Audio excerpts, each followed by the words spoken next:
자, 우리가 벌써 12번째 요한계시록 12번째 시간을 맞게 되었습니다. 이번 주제는 일곱 나팔과 대재앙입니다. 계시록 8장과 9장의 내용을 중심으로 해서 공부를 할 것이에요. 혹시 계시록 교재 갖고 계신 분은 제2권이죠. 27페이지를 보시면 되겠습니다. 주제 구절이 나오는데요. 요한계시록 9장 11절입니다. 또 그들에게는 자기들을 다스리는 왕이 있으니 끝없이 깊은 구렁의 천사요 그의 이름은 히브리어로 아바돈이며 헬라어로 그의 이름은 아폴로이더라. 바로 적그리스도에 관한 내용이죠. 서울대학교에 이제 이규원 교수라고 있습니다. 일전에 이제 코로나로 인해서 그런 이제 재앙이 있었을 때에 책을 하나 썼는데 감염병의 역사와 포스트 코로나라는 제목으로 책을 썼습니다. 이규원 교수가 어느 언론과의 인터뷰에서요, 팬데믹을 초래한 감염병의 원인은 인류의 문명 때문이라고 이제 이야기를 하면서 이렇게 인터뷰에 응한 적이 있습니다. 인류가 처음부터 대규모 감염병에 희생된 건 아닙니다. 감염병이 인류의 삶에 깊이 침투하기 시작한 것은 농경사회 이후 야생동물을 가축화하기 시작하면서부터이고, 또한 도시화가 진행되고 인구의 규모가 일정 수준에 도달하면서 급성 감염병의 유행이 반복적으로 나타났습니다. 그래서 감염병은 문명 특유의 질병이며 문명이 심화될수록 감염병의 위협도 증대된다고 할 수 있습니다. 환경을 파괴하고 밀집된 좁은 환경에서 가축을 기르다 보니 야생동물로부터 유입된 신종 감염병이 촘촘한 항공망과 도로망을 통해 순식간에 전 지구로 퍼지는 현실을 우리가 경험하는 것입니다. 하지만 반대로 인류는 감염병을 겪으면서 문명을 발전시킨 면도 크기 때문에 결국 문명과 감염병은 상호작용한다고 할 수 있습니다. 그러니까 이제 감염병, 이 코로나의 원인은 인류의 문명 때문이다 그런 것이죠. 그야말로 근본 원인에 대해서 본질을 호도하는 발언이죠. 아무리 서울대학교 교수라 해도 하나님과 그분의 말씀을 모르면 질병이 왜 생기는지 그 원인을 정확하게 간파할 수가 없는 거예요. 대재앙, 질병을 포함한, 코로나를 포함한 대재앙은 하나님께서 보내시는 겁니다. 하나님께서 보내시는 거예요. 여러분 거기 에스겔 6장 한번 보겠습니다. 재앙은 우연히 오는 것이 아니에요. 자, 에스겔 6장 11절, 12절 보시면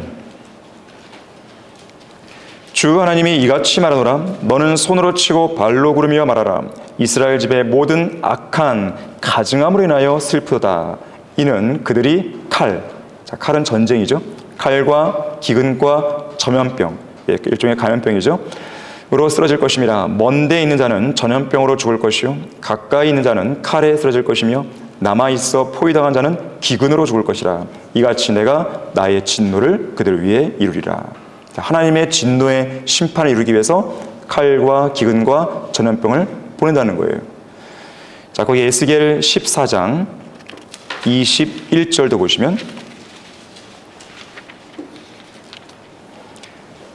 21절에서 주 하나님이 이같이 말하노라. 내가 예루살렘에 나의 4가지 극심한 심판, 즉 칼과 기근과, 하나가 더 추가되죠. 악한 짐승과 전염병을 보내어 사람과 짐승을 그 땅으로부터 끊는다면 얼마나 더 심하겠느냐. 자, 이렇듯 대재앙이라고 하는 것은 하나님께서 그분의 분노를 이 땅에 쏟으시기 위해 사용하시는 도구입니다. 인류의 문명화 때문에, 도시화 때문에 그런 재앙이 일어나는 게 아니라는 거예요. 자, 그렇다면 하나님께서 분노를 이 땅에 쏟으시는 이유가 무엇인가? 죄죠, 죄. 죄 때문이에요.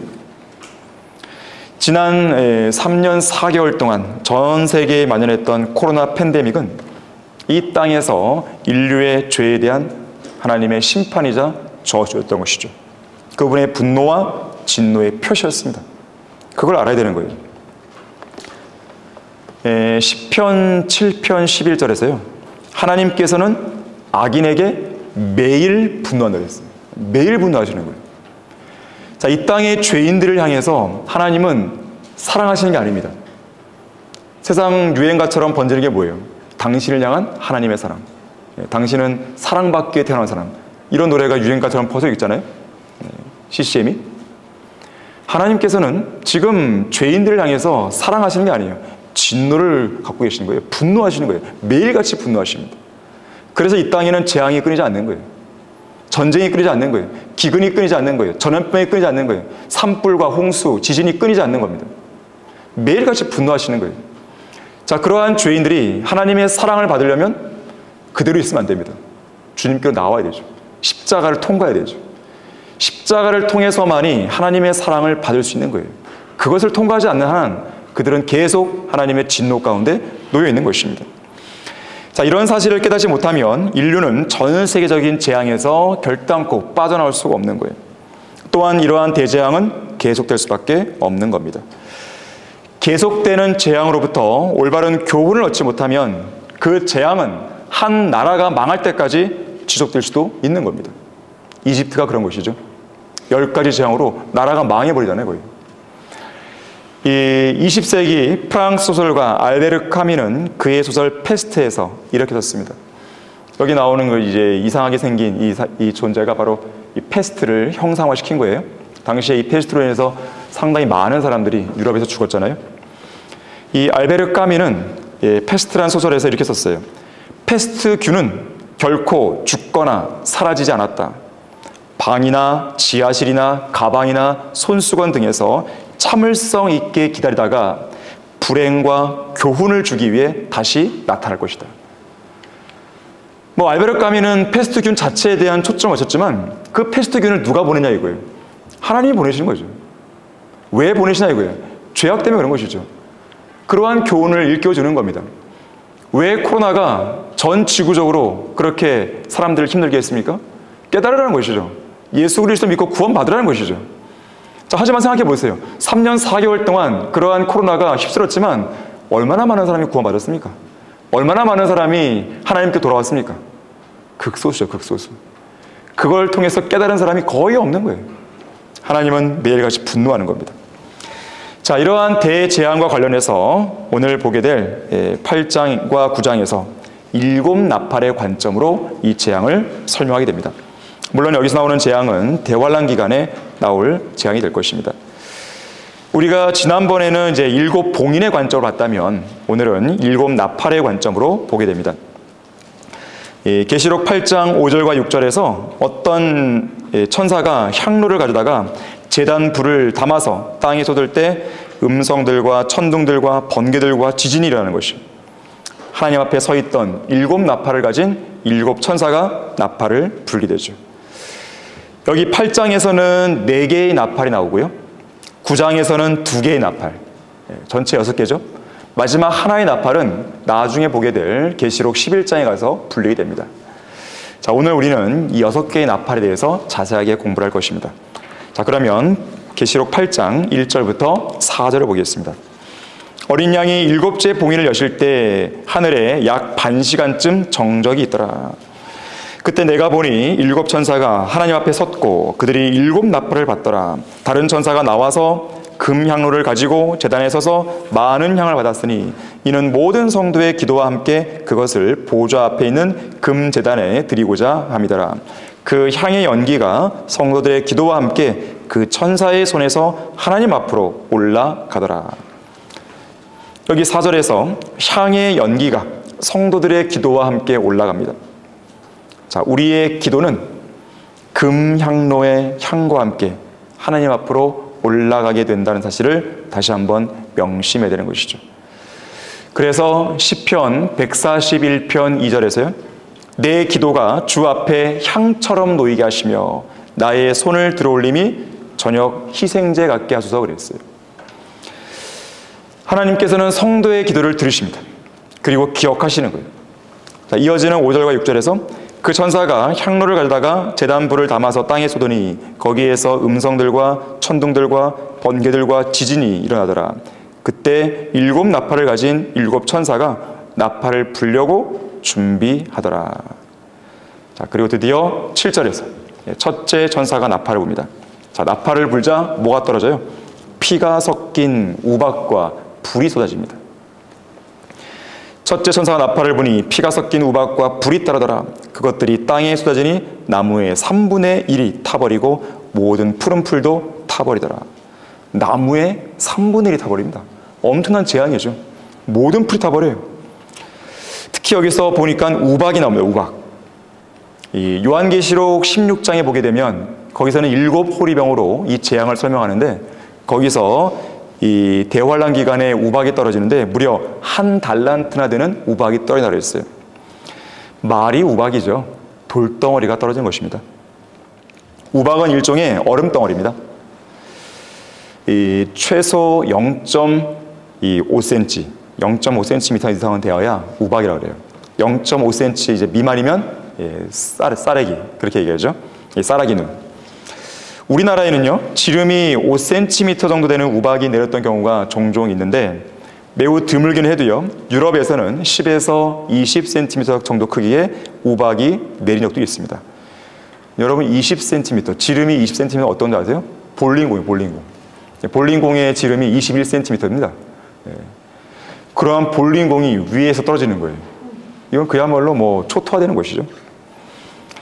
욥기 38장 22절, 23절 한번 보시겠습니다. 욥기 38장 22절, 23절 보시면 여기서는 이제 우박의 보고가 있다 그러죠. 우박의 보고. 우박을 보관하는 어떤 공간이 있는 곳인데,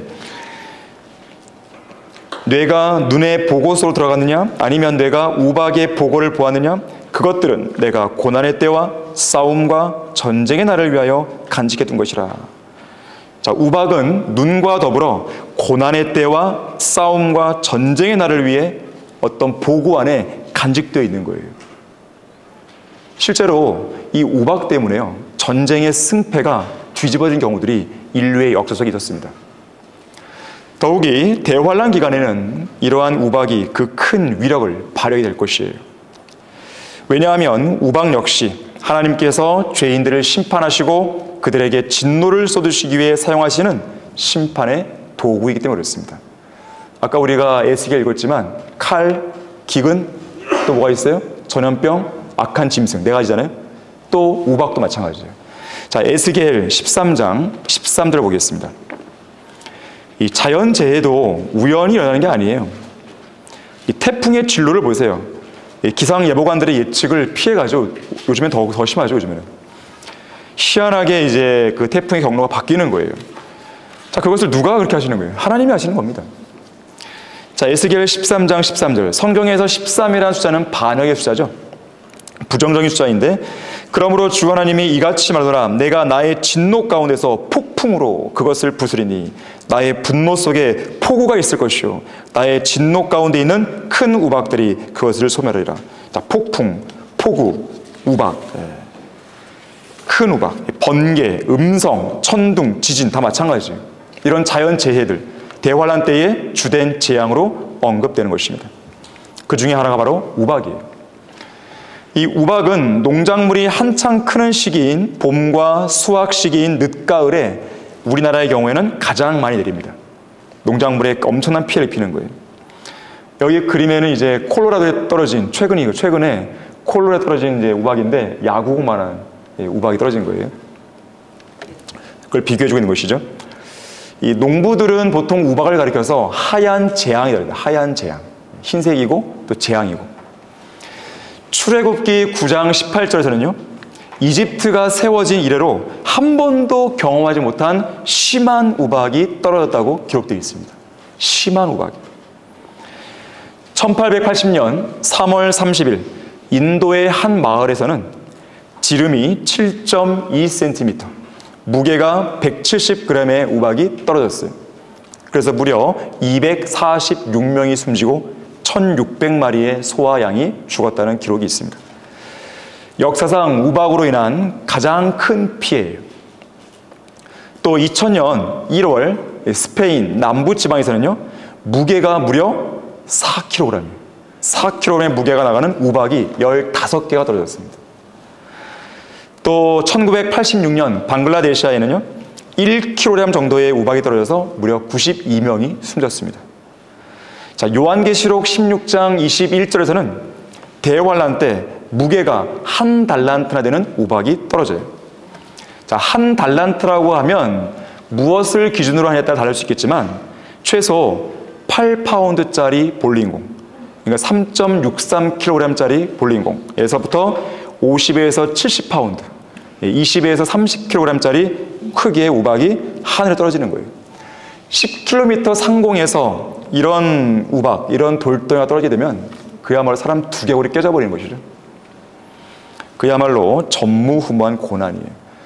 그래서 마태복음 24장 21절에서는 대환란에 대해 언급할 때 그와 같은 것은 세상이 시작된 이후로 지금까지 없었으며 또 결코 없을 것이라고 말하는 거예요.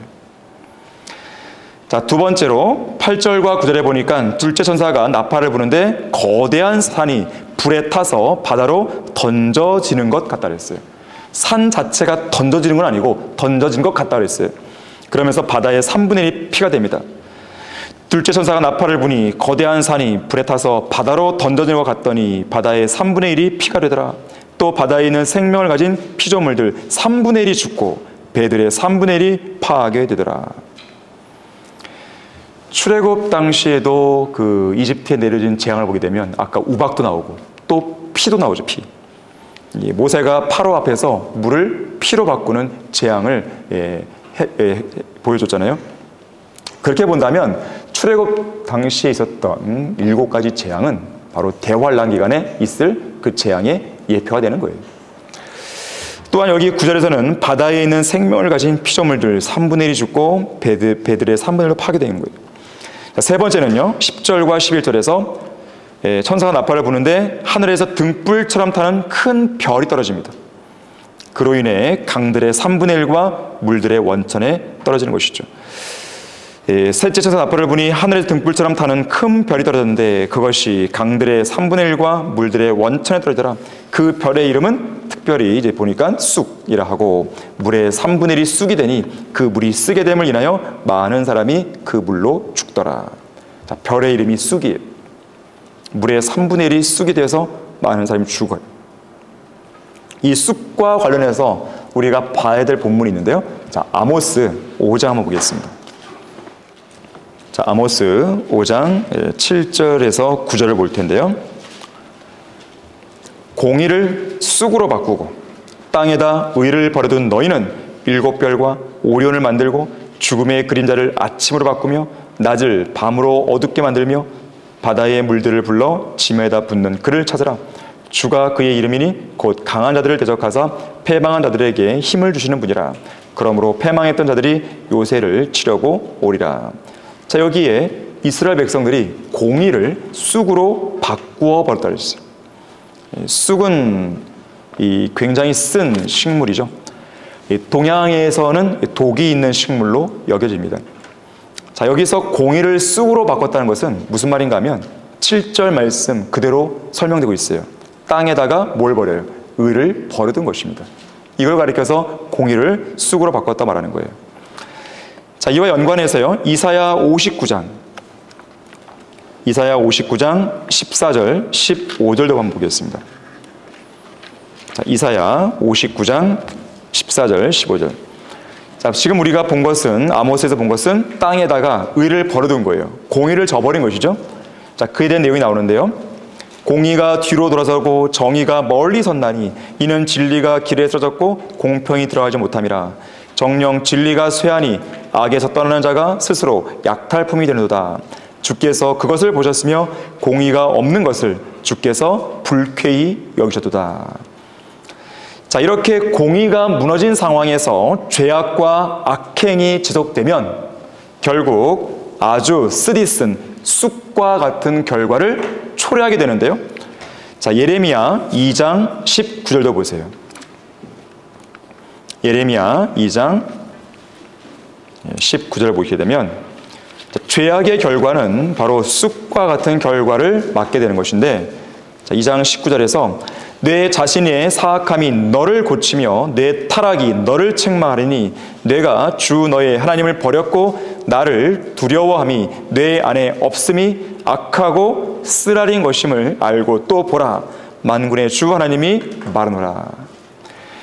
4장 18절에서도요. 내 길과 내 행위가 이런 일들을 내게 자초하였으니 이것이 너의 사악함이라.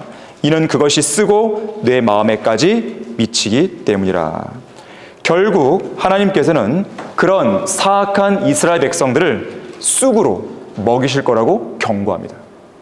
자, 거기 예레미야 9장 15절 보세요. 그러므로 만군의 주 이스라엘의 하나님이 이같이 말하노라. 보라, 내가 그들 즉 이 백성을 먹이리니 쑥으로 먹이고 독이 든 물을 주어 마시게 하리라. 바로 이와 같은 내용이 지금 오늘 보고 있는 계시록 8장에 나오는 내용인 거죠. 쑥으로 인해서 물이 쓰게 되는데 그 물로 죽게 되는 거예요. 자, 공의를 쑥으로 바꾼 사람들, 진리를 땅바닥에 던진 사람들, 의를 땅바닥에 던짐으로써 악행을 저지른 그러한 죄인들에게 쑥으로 먹게 하겠다는 거예요. 그들에게 독이 든 물을 줘서 죽게 하겠다는 거죠. 바로 대환란 기간에는 그것이 절정에 달하게 되는 것입니다. 다음으로 넷째 천사가 12절에서 나팔을 부는데요. 해, 달, 별들 각각 3분의 1이 강탈을 당합니다.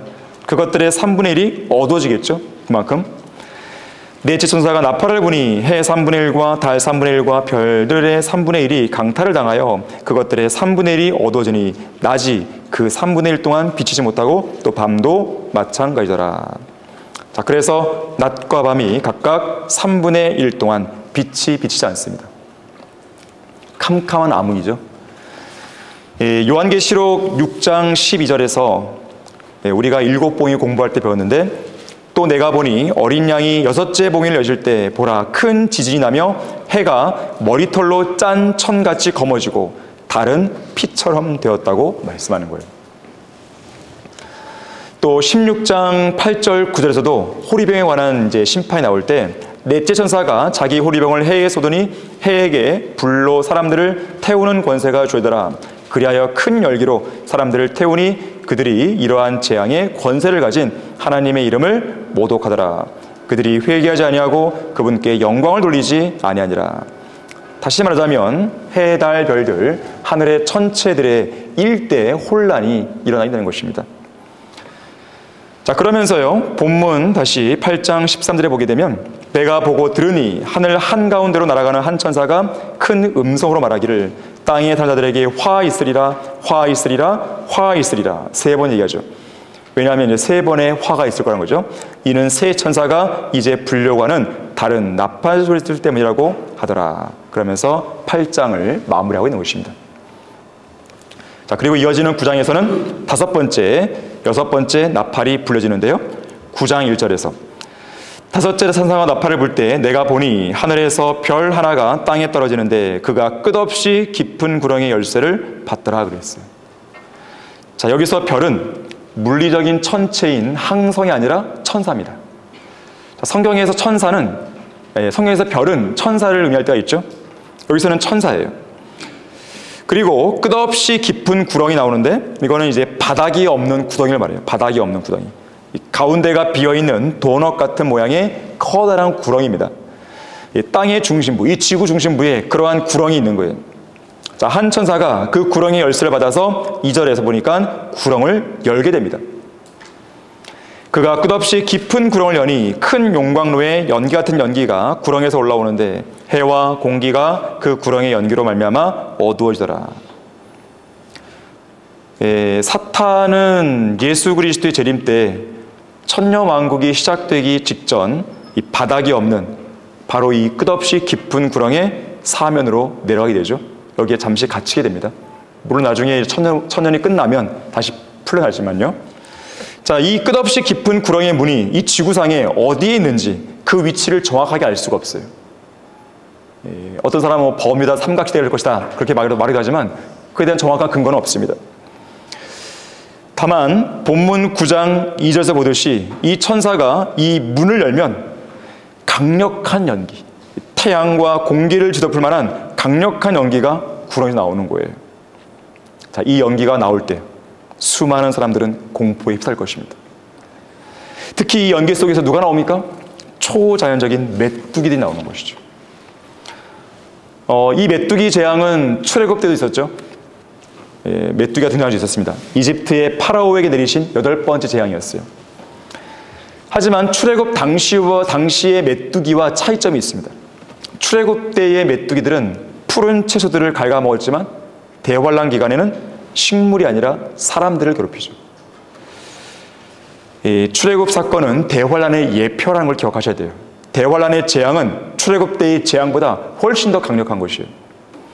자, 이어지는 3절에서 또 그 연기에서 메뚜기들이 땅 위로 나왔는데 땅의 전갈들이 지닌 권세와 같은 권세를 받더라 그랬어요. 자, 이 메뚜기들은 초자연적인 메뚜기들입니다.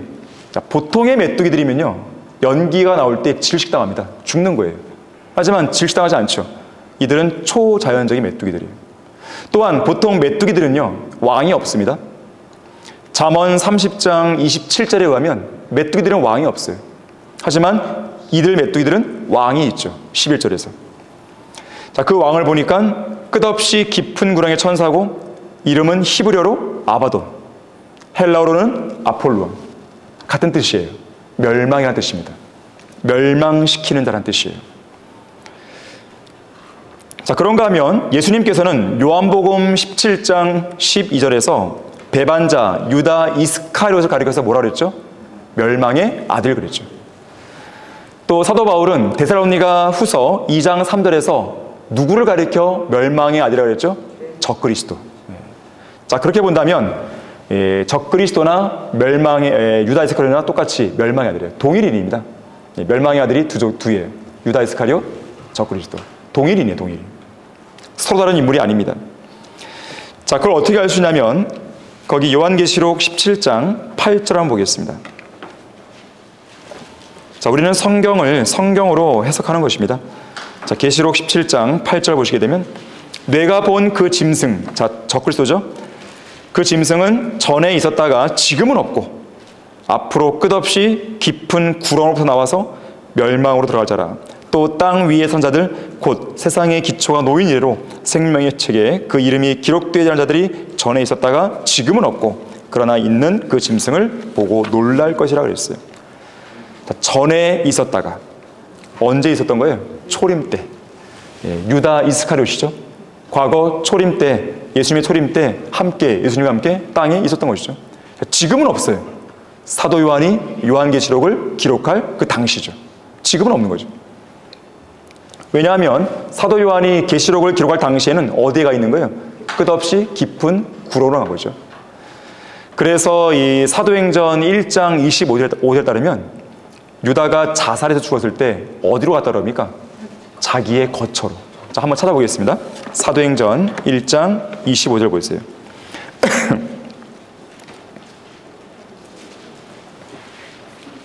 지옥 같다고 안 하고 아주 특별한 표현을 쓰는 거죠. 사도행전 1장 25절에서 이 사역과 사도의 직분의 한 부분을 담당케 하소서. 유다는 유다 이스카리옷이죠. 범죄함으로 이로부터 떨어져 그 자신의 거처로 갔나이다. 바로 그 거처가 어디냐면 끝없이 깊은 구렁입니다. 자, 그래서 장차 또 나올 거예요. 끝없이 깊은 구렁에서. 그러니까 초림 당시에는, 예수님의 초림 당시에는 유다 이스카리옷의 모습으로 지상에서 활동하다가 자살해서 죽은 다음에는 자기의 거처인 끝없이 깊음으로 갔다가 대환란 기간에 다시 거기서 나오는 거죠. 그리고 결국 예수님의 재림 때에 멸망으로 들어가게 되는 것입니다. 자, 그래서 유다 이스카리옷과 적그리스도는 동일인이에요. 그래서 유일하게 멸망의 아들로 불리는 두 존재가 바로 이 두 사람인 것이죠. 자, 이어지는 4절 보시면요. 그들에게 명령이 내려지기를 땅의 풀이나 또 어떤 푸른 것이나 어떤 나무도 해치지 말고 다만 그들의 이마에 하나님의 인장으로 표시받지 아니한 사람들만 해치라고 하더라. 여기에 이마에 하나님의 인장으로 표시받은 사람이 누구였습니까? 14만 4천 명이죠. 요한계시록 7장 우리가 공부할 때 그때 나왔던 내용입니다. 자, 그리고 5절에 보니까 사람들을 죽이지는 말고 5달 동안만 고통만 주라 했어요. 5달 동안 고통만 주라 했어요. 고통은 너무 커갖고요, 전갈이 쏘는 것과 같은 엄청난 고통입니다. 6절에 보니까 너무 고통스러워서요, 그 날들에 죽으려고 하는데 죽지 못합니다. 다시 말하자면 메뚜기들에게 공격을 당하면 너무 고통스러워서 자살 충동을 느껴요. 못 견디니까요. 차라리 죽겠다 이거죠. 그런데 죽을 수도 없어요. 죽음이 피해가는 겁니다. 고통만 받는 거예요. 얼마나 괴롭겠어요. 참으로 무시무시한 메뚜기들의 습격인 것입니다. 7절부터 10절에서는 이들의 흉측한 모습에 대해 좀 더 자세하게 설명합니다. 아주 흉측하고 사나운 반인 반마의 괴물들이에요. 7절에 보니까 마치 전쟁을 위하여 준비한 말들 같아요. 머리에는 금면류관 같은 걸 썼습니다. 일종의 왕들이죠. 얼굴은 사람들의 얼굴과 같다 그랬어요.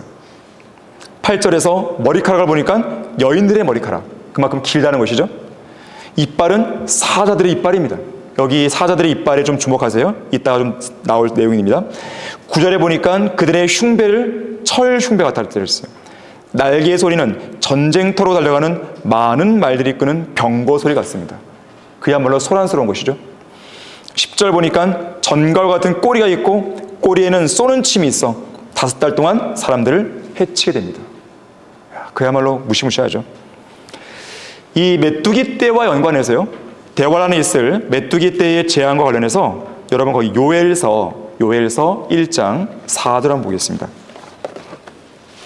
여기 지금 요엘서 1장에 나오는 메뚜기가요, 먼저 설명을 드리면 이 문자 그대로의 메뚜기, 우리 눈에 보이는 거 있잖아요. 보통 곤충, 그 메뚜기고요. 두 번째 의미는 바빌론을 의미합니다. 바빌론. 세 번째 의미는 바로 대환란 때 있을 초자연적인 메뚜기의 모습을 보여주고 있어요. 이 세 가지예요. 그래서 보면 1장 4절에서 모충이 남긴 것을 메뚜기가 먹고 메뚜기가 남긴 것을 자벌레가 먹고 자벌레가 남긴 것을 풀새기가 먹었도다. 자, 이 구절은 실제 문자적인 곤충들을 통해 일어났던 재앙들을 가리키는 거예요. 여기 앞에 보듯이 얼마 전에도 중국이 이 메뚜기 공습으로 이제 몸살을 앓았던 적이 있었어요.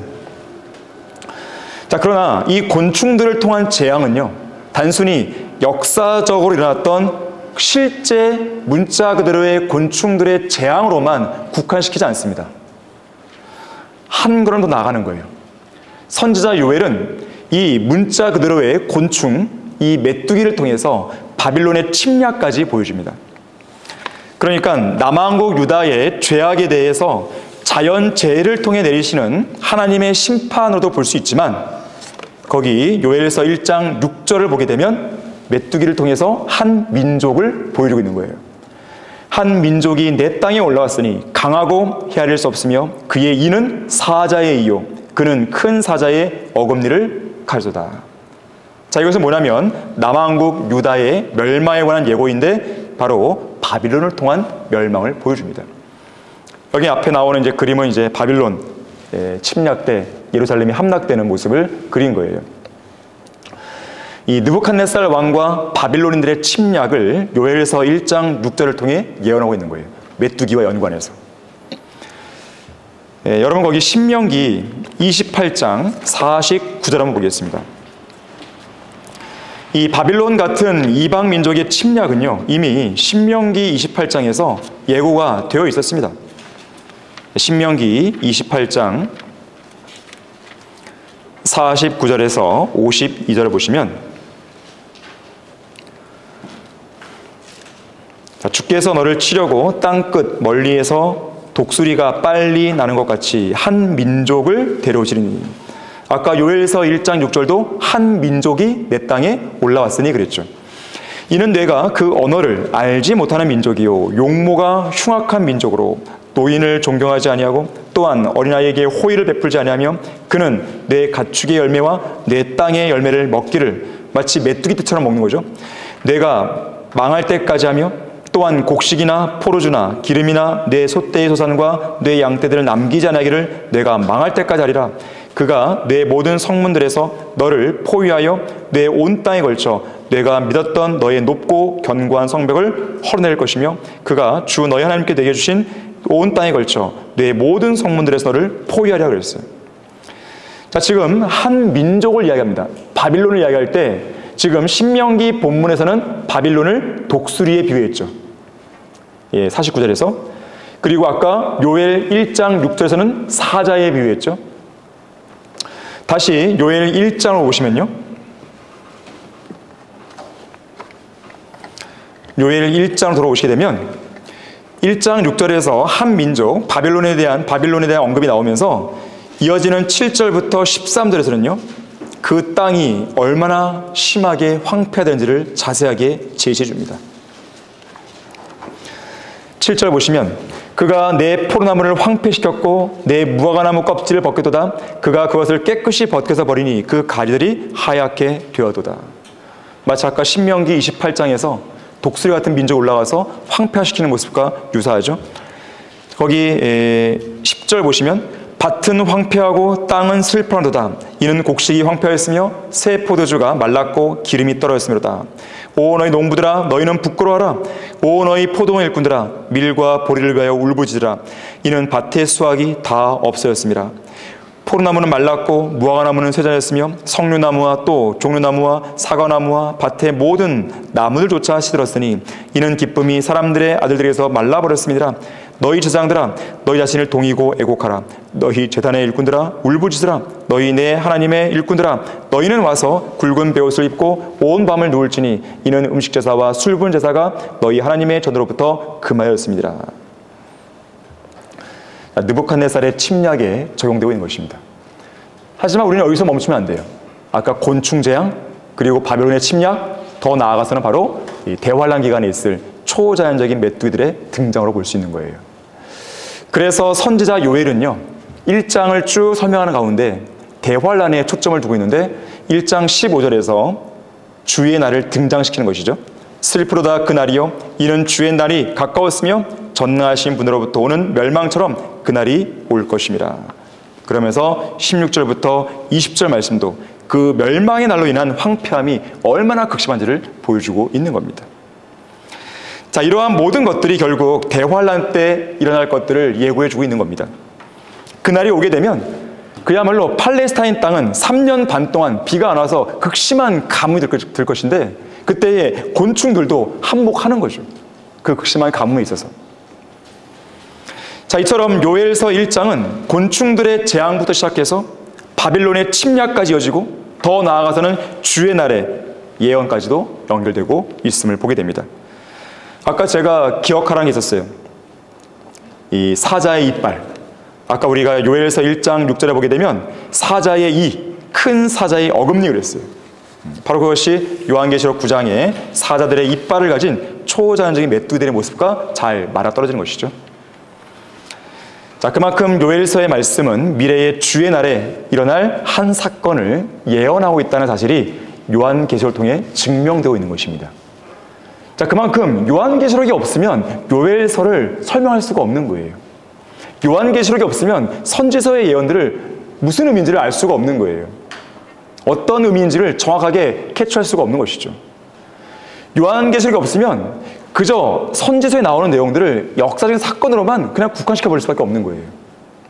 하지만 그렇지가 않습니다. 요한계시록이 있기 때문에 우리는 문자 그대로 이 선지서를 보면서 이것은 미래의 대환란 때 일어날 재앙이구나 이것을 알게 되는 것이죠.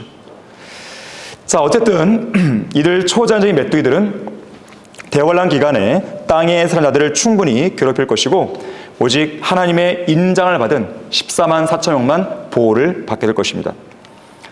자, 이제 이어지는 12절 보시면 요한계시록 9장 12절 보세요. 자, 한 가지 화는 지나갔으나 보라 아직도 이후에 두 가지 화가 더 오리로다 그랬어요. 아까 우리가 요한계시록 8장 13절에서 화 있으리라 화 있으리라 화 있으리라 세 번 경고했죠. 자, 그 세 가지 화 중에서 한 가지 화가 지나갔어요. 그게 뭐예요? 초자연적인 메뚜기들의 공격이죠. 하지만 아직도 두 가지 화가 더 남은 거예요. 그 중에 하나가 바로 13절부터 21절에 나오는 여섯째 나팔에 따른 재앙이고요. 나중에 보게 될 11장 15절에 나오는 일곱째 나팔에 따른 재앙입니다. 이 두 가지 화가 남아있는 거예요. 자, 우선 13절, 14절 보시면 여섯째 천사가 나팔을 불 때 내가 들으니 하나님 앞에 있는 금제단의 네 뿔에서 한 음성이 나는데 나팔을 가진 여섯째 천사에게 말하기를 큰 강 유프라데스에 결박해 놓은 네 천사를 풀어주라고 하니 그랬어요. 자, 나팔을 불 때에 큰 강 유프라데스에 결박해 놓은 네 천사를 풀어주라는 명이 내리는데 그러다 15절에 보니까요, 네 천사가 풀려나죠. 이들은 사람들의 3분의 1을 죽이려고 연, 월, 일, 시를 위해 예비해 둔 자들이라고 말합니다. 연, 월, 일, 시.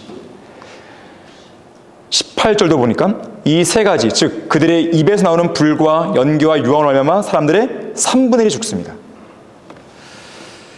자, 그런데 우리가 전에 봤던 걸 좀 반추해 보면요, 요한계시록 6장 8절에서요, 한번 보겠습니다. 요한계시록 6장 8절. 여기에서 이미 사람들, 상당수의 사람들이 죽습니다. 요한계시록 6장 8절에서 이에 내가 보니 보라 창백한 말 한 마리가 있는데 그 위에 탄 자의 이름은 사망이요 지옥이 그 뒤를 따르니 그들에게 칼과 굶주림과 사망과 땅의 짐들로 땅의 4분의 1을 죽일 권세가 주어졌더라. 자, 그러니까 오늘 보고 있는 계시록 9장 15절에서 3분의 1이 죽기 전에 이미 4분의 1이 죽은 거죠. 현재 전 세계 인구가요 80억이에요. 80억인데 4분의 1이 죽었다면 20억이 죽은 거죠. 아까 6장에서. 그럼 얼마 남는 거예요? 60억이 남습니다. 60억 중에서 또 3분의 1 또 죽는 거예요. 그럼 얼마 남는 거예요? 40억이 남는 거죠. 80억의 인구가 반타락되는 거예요. 네. 이 두 번의 재앙으로 인해서 반으로 줄어드는 것이죠. 어마어마한 사람들이 죽는 것입니다. 자, 그런데 여기 16절에서요, 둘째 화에 등장하는 자들은 사탄의 기병대라 했어요. 그 수가 2억 명입니다. 기병대의 수는 2억이니 내가 그들의 숫자를 들어놓으라. 이 요한계시록 16장 12절에 보니까 이 기병들은 어디에서 오냐면 해가 돋는 곳, 동방에서 옵니다. 동방이면 어딜까요? 중국? 인도? 지금 전 세계에서 이 인구가 많은 나라가요, 원래는 중국이었는데 지금 인도가 앞질렀어요. 인도가 1위고 중국이 2위입니다. 지금. 어쨌든 그 많은 인구들이 있는 거죠. 이게. 중국과 인도에서 올 확률이 높습니다. 군대는 동쪽에서 서쪽으로 유프라테스강을 건너서 팔레스타인을 향해 진격해 오는 거죠. 정해진 해, 정해진 달, 정해진 날, 정해진 시간에 와서 남아있는 사람들 중 3분의 1을 죽이게 되는 거죠. 자, 이게 무슨 허황된 이야기 같아 보이지만요, 옛날 당나라 때 비단길이 있어요. 비단길. 중국에서 서역까지 가는 비단길이 있었습니다. 오늘날에는 그 비단길을 재현한 것이 있는데 바로 시진핑의 1대1로예요. 중국에서부터 1대1로를 계획하고 있는 거예요. 물론 이들은 정치적인, 경제적인 협력을 이야기합니다. 그러면서 이 중화민주주의, 중화국가, 세계의 중심이라고 자기들 자처하면서 이 자기들의 위세를 떨치려고 하고 있지만, 결국 이러한 기반은요, 동방에서 오는 그 기병대가 올 수 있는 그 활로를 활짝 열어주게 될 것이에요. 자, 그런데 이들 기병대의 모습을 보니까 17절에서 이 말들 위에 탄 자들은 초인적인 사람들로 불과 제신스는 이 붉은 오렌지 색깔을 내는 보석입니다. 불과 제신스와 유황으로 된 흉배를 지닙니다. 그들의 말들은요, 머리가 사자들의 머리 같아요. 아까 초자연적인 메뚜기와는 또 다른 차원이, 또 다른 존재들입니다. 그들의 입에서는 불과 연기와 유황이 나와서요, 결국 이것으로 사람들 3분의 1을 죽이는 거예요. 또한 19절에 보니까 그것들의 힘은 사람들을 공격하는 입과 꼬리에 있습니다. 자, 꼬리에는 뭐가 있냐면 뱀 같은 머리가 달렸고 그것으로 사람들을 상하게 하는 것이에요. 여기 앞에 있는 그림 보게 되면 여러분 잘 보실지 모르겠지만 제가 동그라미를 펼쳤어요. 동그라미. 꼬리에는 뱀 같은 머리가 달려있습니다. 두 번째 동그라미는 입에서 뭐가 나와요? 불이 나가고 있어요. 자, 이렇게 둘째 화의 재앙이 임할 때 세상은 엄청난 혼란에 빠지게 됩니다. 여기 앞에 있는 그림을 보게 되면 이 무대 위에, 여기 뒤에 무대가 있거든요. 무대 위에 이 재즈 밴드가 놓여 있습니다. 즐겁게 사람들이 공연을 감상하다가요, 갑작스러운 재앙으로 사람들은 혼란에 휩싸이는 것이죠. 흉측한 마귀적인 존재들, 초자연적인 메뚜기들, 아까 봤던 그런 말들과 같은 존재들, 자, 그러한 존재들이 이들을 괴롭히는 겁니다. 자, 완고한 죄인들은요, 이 둘째 화, 이 어마어마한 끔찍한 재앙으로도 계속해서 회개하지 않는 완악함을 보입니다. 거기 마지막 20절, 21절 보세요. 그리고 이러한 재앙으로 죽지 않은 나머지 사람들은 자기들의 손으로 행한 행실을 여전히 회개하지 않고 마귀들과 보이도 듣지도 걷지도 못하는 금, 은, 동, 돌과 나무로 된 우상들에게 경배하기를 그치지 아니하며 또 자기들의 살인과 마술과 음행과 도둑질을 회개하지 아니하더라. 우상 숭배, 살인, 마술, 음행, 도둑질 여전히 행하는 것입니다. 자, 그만큼 인간의 의지는요, 생각보다 훨씬 더 사악한 것이에요. 바로 옆에 사람들이 이러한 재앙으로 죽어 나가는데도 불구하고 사람들은 그저 우연한 사고겠거니 기상이변이겠거니 그저 불운이겠거니 그러면서 회개하지 않는 거예요. 하나님의 선하심이 그들을 회개하도록 인도하심에도 불구하고 그들은 깨닫지 못하고 오히려 하나님의 관용과 오래 참으심의 풍성함을 무시해버린 것이죠. 이것이 인간입니다. 상당히 완고한 것이에요. 자, 이렇게 해서 대환란에 관한 두 번째 설명이 끝나는 거예요. 7 나팔 중에서 마지막 7 나팔은요, 여러분 거기 한번 보겠습니다. 요한계시록 11장 15절 보세요. 여기서 불리게 되는데 우리가 다음번 공부할 때 좀 자세하게 배울 때가 있을 겁니다. 그 후에 7째 천사가 나팔을 부니 하늘에서 큰 음성들이 있어 말하기를 이 세상의 나라들이 우리 주와 그의 그리스도의 왕국들이 되어서 그분이 영원 무토록 통치하시라고 하더라. 무슨 말입니까? 재림이죠, 재림. 7번째 나팔이 불리게 되면 예수님이 재림하신다는 거예요. 자, 그럼 한번 정리해 보겠습니다. 우리가 7개 나팔을 공부했는데요. 우선 첫 번째는 피가 섞인 우박과 불이 떨어지죠. 이걸 통해서 초목 3분의 1이 불탑니다. 두 번째, 산이 타고 던져지는 것 같죠? 바다로. 그러면 바다의 3분의 1이 파괴됩니다. 세 번째, 쑥이라는 별이 떨어지죠.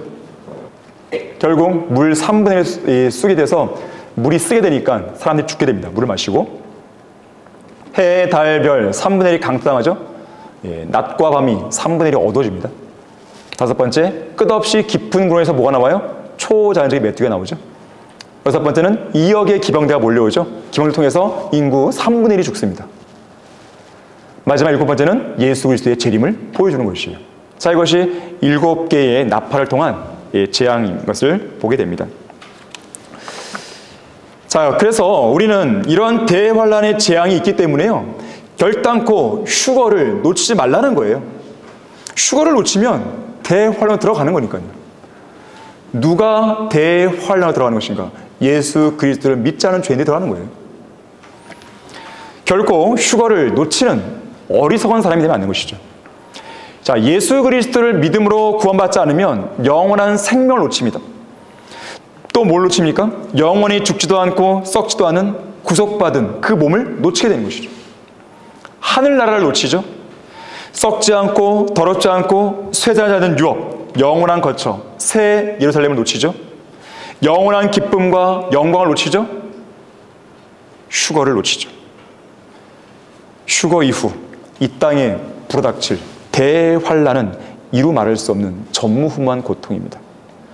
그 고통은 너무나 커갖고요, 사람들이 실신할 지경을, 실신할 지경, 마치 심장마비가 걸리는 거예요.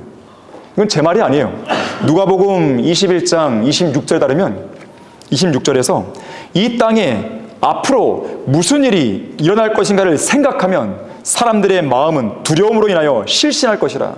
이는 하늘의 권능들이 흔들릴 것이다 말했어요. 무시무시한 겁니다. 큰 고통과 큰 고통에 따른 두려움 때문에 심장마비에 걸릴 사람이 한둘이 아닌 것이죠. 자, 성경은 어떤 책이라고요? 역사책이에요. 예언은 미리 기록된 역사입니다. 믿지 않는 사람들만 반드시 손해를 보게 되는 거예요. 그리스도인은 한글 킹제임스 성경을